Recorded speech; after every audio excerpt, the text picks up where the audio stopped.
Mesdames, Messieurs, merci de suivre votre revue de presse. Nous ouvrons cette revue des titrailles avec le journal La Nouvelle Expression qui parle du Conseil constitutionnel. Maurice Kamto introduit deux requêtes. Le candidat du Manidem a saisi le Conseil constitutionnel à travers deux requêtes distinctes, toutes deux dirigées contre la décision du Conseil électoral de l'ECAM qui a déclaré sa candidature irrecevable pour la prochaine élection présidentielle. Au total, 35 dossiers sur la table du Conseil constitutionnel. Le journal nous en parle en page 4 dans ses colonnes. Pour cette fin de semaine, avec le journal Émergence, on parle toujours de ce Conseil constitutionnel, ces candidatures qui sont en danger. L'institution constitutionnelle au cœur des batailles électorales. C'est en page 5 dans le journal Émergence. Pour l'élection toujours, l'évêque de Bafoussam sonne l'alerte sur une présidentielle sous tension. On peut lire l'information également dans le journal. Le journal Le Jour revient sur Monseigneur Paul Lontikone, l'évêque du diocèse de Bafoussam, qui dit « Le peuple murmure, nous nous interrogeons ». L'évêque de Bafoussam plaide pour une justice électorale et dénonce les menaces à la paix sociale. C'est une information contenue également dans le journal Le Jour pour cette fin de semaine. Mutation revient sur le désaccord à Nord. Kambélé, qui est une cité minée. C'est une information qu'on peut également lire. Et toujours en petite une dans le journal Mutation, présidentielle 2025, Monseigneur Lontikone accuse. De quoi il est question, on en a déjà évoqué. Le journal traite également l'information en page 7 dans ses colonnes. Et avec Cameroun Tribune, Paul Biya et le libéralisme communautaire, 40 ans et toute sa pertinence. Un colloque national ouvert à Lyrique pour passer en revue le livre-programme publié en 1987 par le président de la République. Occasion pour les universitaires de disséquer et d'évaluer une pensée politique qui n'a pas pris une ride en 4 décennies grâce à la clairvoyance et à l'esprit d'avant-garde de l'illustre auteur. On peut lire l'information dans le journal Cameroun Tribune cette fin de semaine. Le journal L'économie revient sur le projet bus rapide à Douala. Le Cameroun risque de perdre 261 milliards de francs CFA de la Banque mondiale. Annoncé depuis 11 ans, cette initiative qui a pour but d'améliorer la mobilité urbaine dans la capitale économique peine à se concrétiser et il ne reste que peu de temps pour utiliser les ressources mises à disposition par ce partenaire financier, nous dit le journal L'économie qui sonne justement la lettre à ce niveau-là. L'info matin, le journal revient sur le 23e congrès international de l'AE, garantir l'accès à l'eau potable et l'assainissement pour tous. Cet objectif de la Cam Water que dirige Dr Blaise Moussa, maître d'ouvrage de l'événement qui aura lieu du 9 au 13 février 2026 à Yaoundé et dont le lancement officiel a hier au palais des congrès été présidé par le ministre de l'eau et de l'énergie Gaston Elundou Essomba, dit le journal Info Matin dans ses colonnes en page 3. Et en pied une, toujours dans le journal Info Matin, on revient sur ce scandale sexuel au sein de la police. Bangangele tape du poing sur la table.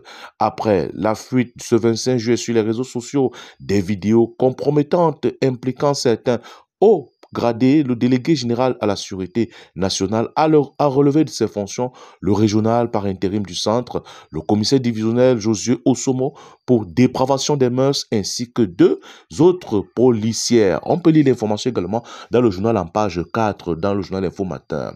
L'info à chaud, le journal, revient lui aussi en grande une sur ces exploitations minières de Kambélé, région de l'Est. Les révérends s'opposent à la semi-mécanisée. C'est une information traitée dans le journal, dans les colonnes du journal. Le journal La Météo parle de l'éducation de la jeune fille. Le professeur Nalova Leonga récompensé par l'Union africaine au cours d'une cérémonie solennelle. Ce 30 juillet à Yaoundé, Madame le ministre des enseignements secondaires a reçu le prix et afférent des mains des émissaires de cette organisation, nous dit le journal La Météo dans ses colonnes cette fin de semaine. L'œil du Sahel, le journal de Giba Igatama du côté du Septentrion, fait savoir que du côté de Moura, 1 mort et 2 blessés dans une attaque de Boko Haram a eu lieu. Voilà, en page 2, l'information est traitée dans le journal. Le journal Observateur du Septentrion, lui aussi, fait savoir, en ce qui concerne le recrutement du BI, que 1950 candidats originaires du Septentrion sont admissibles, dit le journal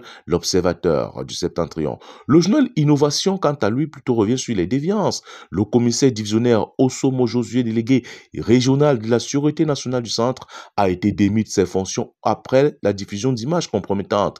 Il est soupçonné d'avoir entretenu et filmé des rapports intimes avec plusieurs policières dans son bureau. sextape homosexuel dans les bureaux de la police, dit le journal Innovation dans ses colonnes. Le journal est traité, l'information est traitée dans le journal Innovation. On revient avec Issa Mutation. Le journal parle de Issa Tiroma Bakari qui est bloqué. L'ex-ministre de l'Emploi et candidat à l'élection présidentielle a été interdit hier d'embarquer dans un vol à destination de Dakar au Sénégal. L'ancien Mincom crie à la persécution et appelle le peuple à ne pas céder à la peur. On parle ici là de cette information en page 7. Le journal Le Messager revient également sur cette information et dit Serail Tiroma encerclé. Alors qu'il s'apprêtait à embarquer hier pour le Sénégal via la Côte d'Ivoire, l'ancien ministre de l'Emploi et de la Formation professionnelle a été empêché de quitter le territoire camerounais. On lit également l'information en page 3 dans les colonnes du journal Le Messager. Le journal Info à chaud revient sur la fille d'Aïdjo qui dénonce vivement l'escroquerie politique et morale de Tiroma parce qu'il a déclaré avoir été empêché à l'aéroport de se rendre au Sénégal sur la tombe de l'ex-président camerounais. Le journal Cameroun Tribune revient sur la téléphonie mobile Internet, le gouvernement qui rassure. Au cours du conseil de cabinet présidé hier à Yaoundé par le premier ministre chef du gouvernement Joseph Diongouté, des assurances ont été données sur les mesures prises pour l'amélioration de la qualité du service. La disponibilité du pétrole lampant dans les stations-service a également été au cœur des préoccupations. Le premier ministre a instruit d'accélérer la mise en œuvre des réformes adoptées. On peut lire l'information en page 2 et 3 dans le journal Cameroun Tribune pour cette fin de semaine, vendredi 1er août 2025. Le journal Le Quotidien Émergence revient sur l'élection présidentielle et fait savoir que 1153 bureaux de vote sont à risque. Le décompte est celui du candidat du SDF, Joshua Ossi, qui exige leur relocalisation pour garantir la transparence. On peut lire l'information dans le journal Émergence en page 5.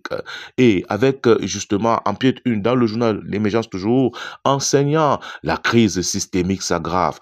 La ministre des enseignements secondaires vient de publier une liste de 1058 nouveaux cas d'abandon de postes concernant les enseignants qui ne font que fuguer certains vers l'Occident, nous dit le journal Émergence.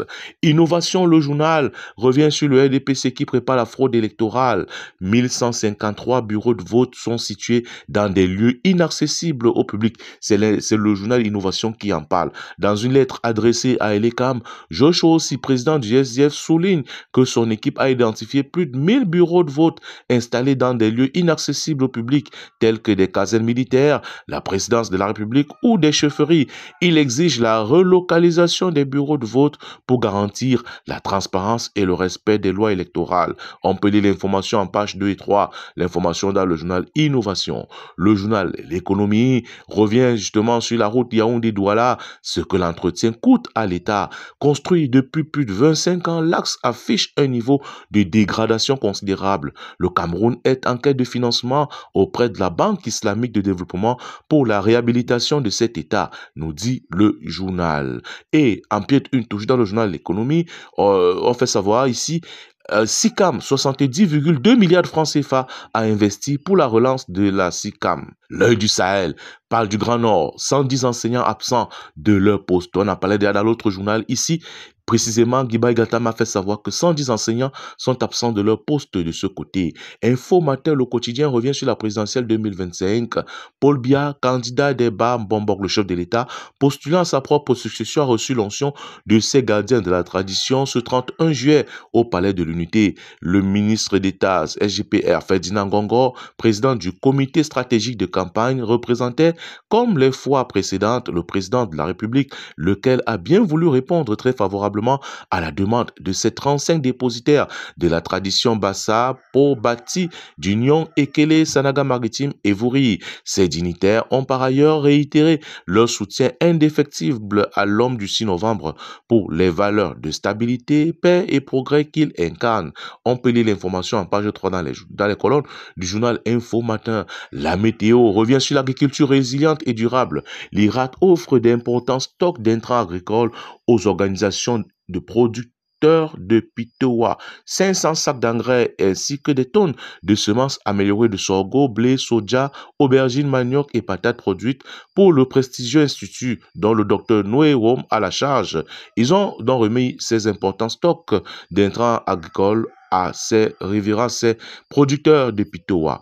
Le journal Le Jour revient sur la présidentielle 2025. Le Cameroun brandit sa souveraineté électorale, dit le journal en grande une. Le ministre des Relations extérieures, Minrex, a organisé le 30 juillet 2025 à son siège une communication diplomatique réunissant chefs de mission diplomatique, représentants d'organisations internationales, hauts responsables, les journalistes, pour informer la communauté internationale sur les préparatifs de l'élection présidentielle du Cameroun. Oh, justement, et on termine cette revue de presse avec le journal Cameroun News. Et Satiroma a vraiment joué avec le feu. Je dis le journal Cameroun News. Chers téléspectateurs, mesdames, messieurs, c'est ici que s'achève cette revue de une vendredi 1er août 2025. Bon week-end à tous et on se reprend pour la suite des programmes. Au revoir.